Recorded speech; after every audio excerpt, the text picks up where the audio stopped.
Assalamualaikum warahmatullahi wabarakatuh. Bertemu lagi bersama saya Muhammad Rusli, NIM 20194120005, Fakultas Sains dan Teknologi, Program Studi Fisika, mata kuliah Fisika Modern yang diampuh oleh Ibu Atina, Sarjana Sains, Magister Sains. Pada kesempatan kali ini, kita akan membahas mengenai radioaktivitas. Adapun cakupan materinya, yakni pengertian radioaktivitas, jenis sinar, peluruhan sinar, deret, aktivitas, waktu paruh, bahaya radiasi, dan yang tak kalah penting yakni contoh soal. Pengertian radioaktivitas.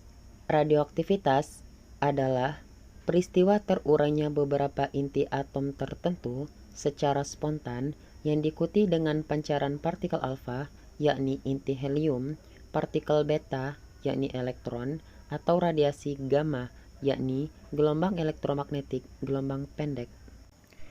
Sinar-sinar yang dipancarkan tersebut disebut sinar radioaktif, sedangkan zat yang memancarkan sinar radioaktif disebut dengan zat radioaktif. Jenis sinar radioaktif berdasarkan partikel penyusunnya dibedakan menjadi 3: sinar alfa, sinar beta, dan sinar gamma. 1. Sinar alfa. Sinar alfa adalah sinar yang dipancarkan oleh unsur radioaktif. Sinar ini ditemukan secara bersamaan dengan penemuan fenomena radioaktivitas, yaitu peluruhan inti atom yang berlangsung secara spontan, tidak terkontrol, dan menghasilkan radiasi. Sinar alfa terdiri atas 2 proton dan 2 neutron. Berikut ini adalah sifat alamiah sinar alfa.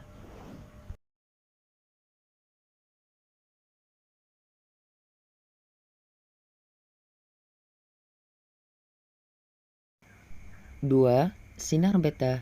Sinar beta merupakan elektron berenergi tinggi yang berasal dari inti atom. Berikut ini beberapa sifat alamiah sinar beta.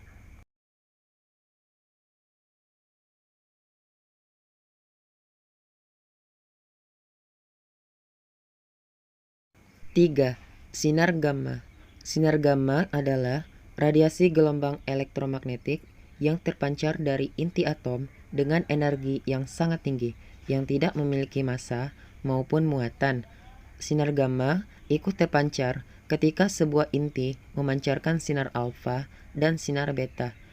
Peluruhan sinar gamma tidak menyebabkan perubahan nomor atom maupun massa atom. Sinar gamma memiliki beberapa sifat alamiah sebagai berikut.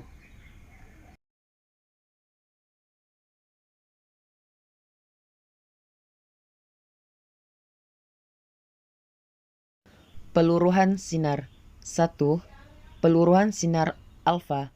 Suatu inti yang tidak stabil dapat meluruh menjadi inti yang lebih ringan dengan memancarkan partikel alfa, yakni inti atom helium.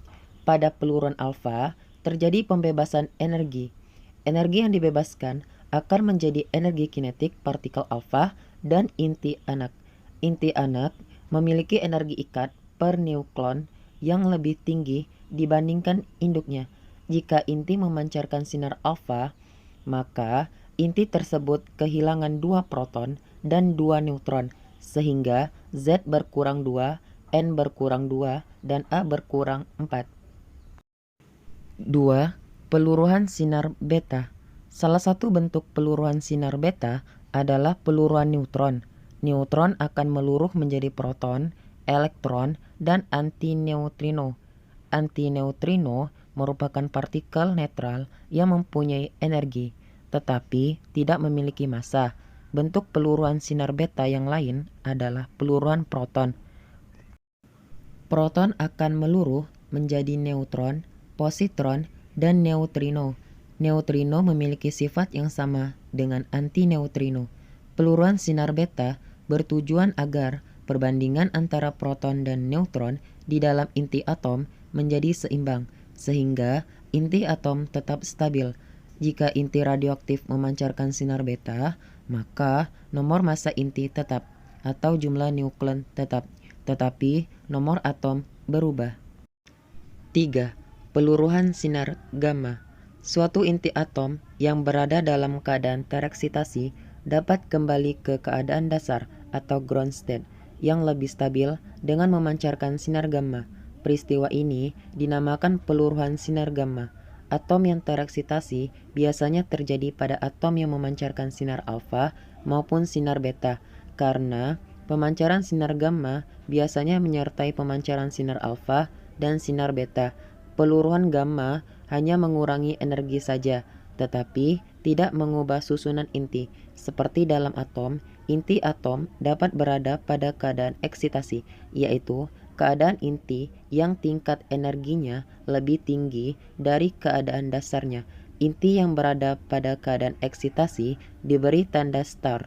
Keadaan eksitasi ini dihasilkan dari tumbukan dengan partikel lain.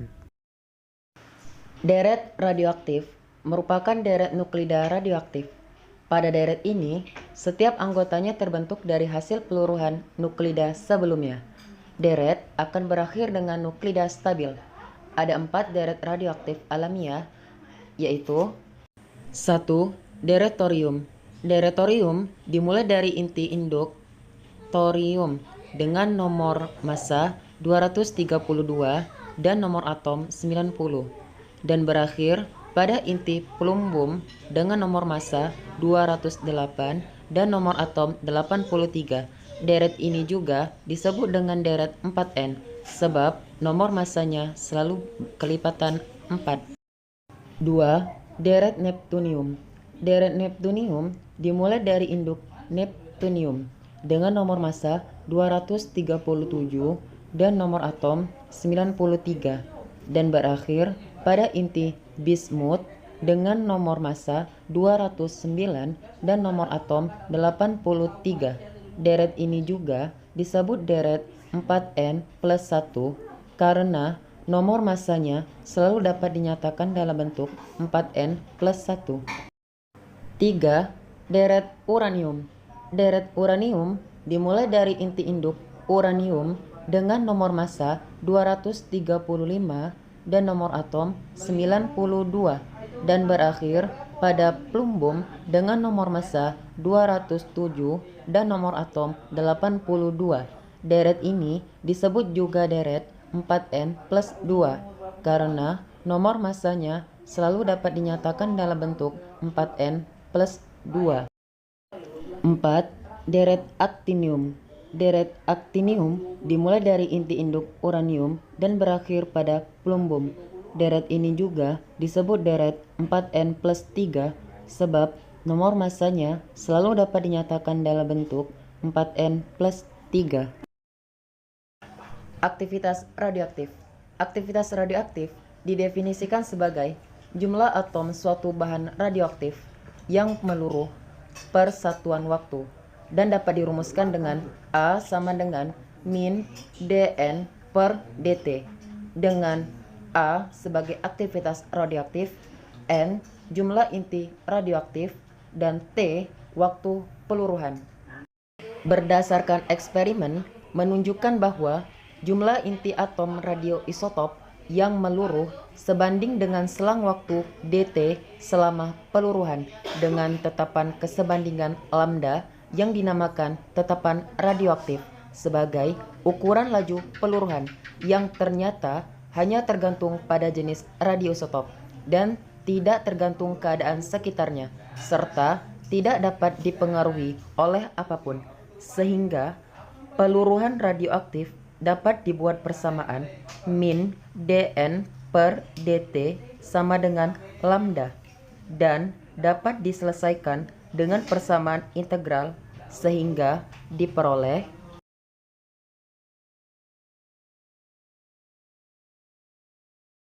waktu paruh.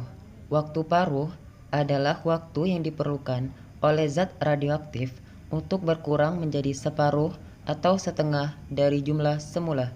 Dengan mengetahui waktu paruh suatu unsur radioaktif, dapat ditentukan jumlah unsur yang masih tersisa setelah selang waktu tertentu.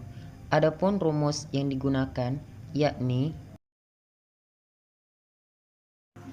dari persamaan tersebut, maka dapat ditentukan jumlah inti radioaktif setelah peluruhan maupun aktivitas radioaktif setelah peluruhan melalui persamaan.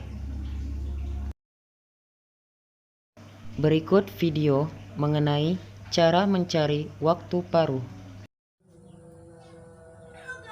Baiklah, langsung saja kita masuk ke contoh soal.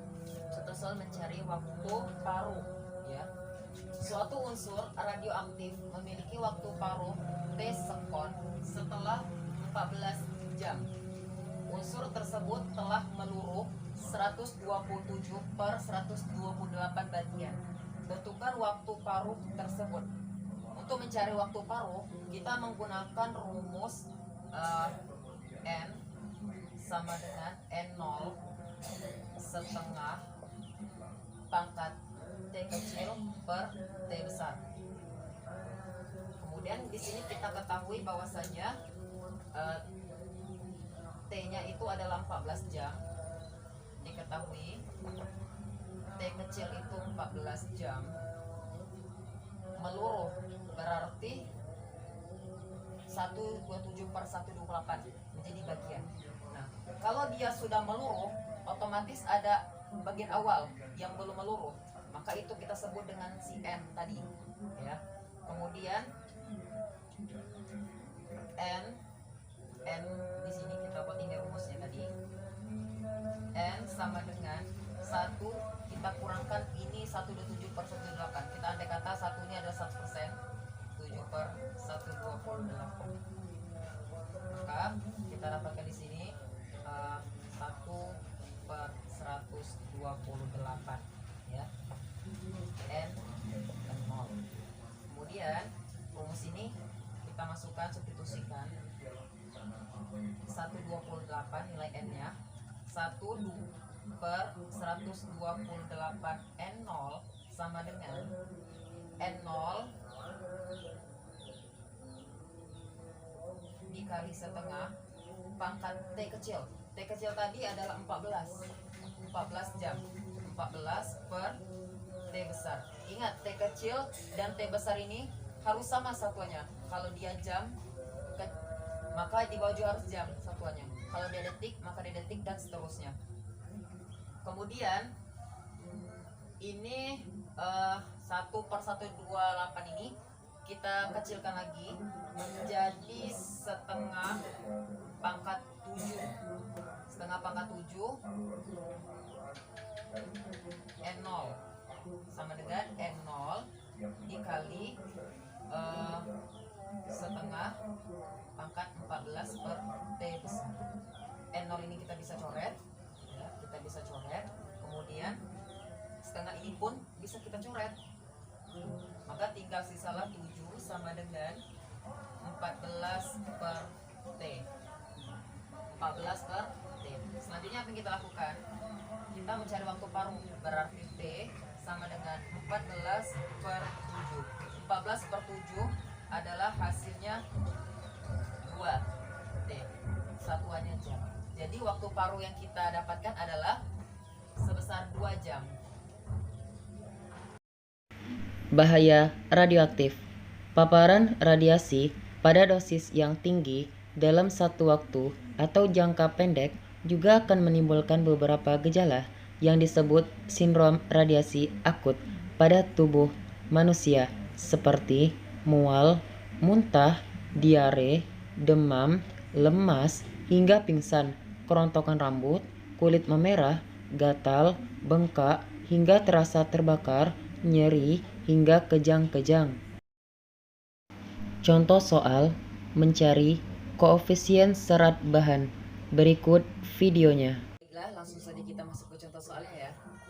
Sinar X masuk ke dalam bahan yang tebalnya 5 cm dengan I0 sama dengan 100 watt per M pangkat 2. Jika intensitas yang keluar dari bahan 25 watt per M pangkat 2. Hitung koefisien serat bahan. Dari soal sini kita bisa ketahui bahwasanya X-nya itu 5 cm,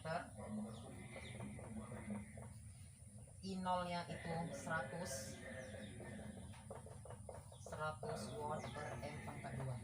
Kemudian intensitasnya itu 25, I-nya sama dengan 25 watt per M pangkat 2. Ditanya koefisien serabahan, berarti mu. Langsung saja kita jawab. Dari soal sini bisa kita gunakan rumus, yaitu I sama dengan I0 dikali E pangkat min mu dikali X. Nah, kemudian langsung saja kita substitusikan rumus ini. I itu 25, I0 itu 100 dikali E pangkat min mu dikali X-nya itu 5. Kemudian kita pindah ruas 100-nya, 25 per 100 sama dengan E pangkat min mu dikali 5. Kemudian kita sederhanakan nilai 25 per 100 ini menjadi 1/4 sama dengan E pangkat min mu dikali 5. Kemudian 1/4 ini kita jadikan eksponen.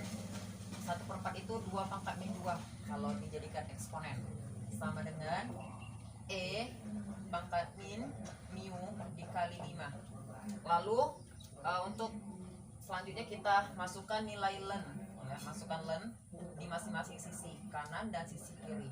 Len 2 pangkat min 2, len E pangkat min mu dikali 5. Selanjutnya kita ketahui bahwasanya nilai len E itu adalah 1. Selanjutnya yang kita lakukan adalah len ini sifatnya sama seperti logaritma. Jadi pangkat ini bisa kita keluarkan. Jadi min 2 len 2 sama dengan min mu dikali 5 len E. Len E tadi 1. Ini nilainya 1. Maka min 2 len 2 sama dengan min mu dikali 5 dikali 1. Oke. Ini min sama min kita bisa coret. Jadi 2 len 2 sama dengan mu dikali 5 kali 1 adalah 5. Selanjutnya mu-nya kita pindah ruas. Mu sama dengan 2 len 2 per 5. Len 2 itu adalah len 2 itu nilainya 0,693. Langsung kita substitusikan mu-nya 2 kali 0,693 per 5.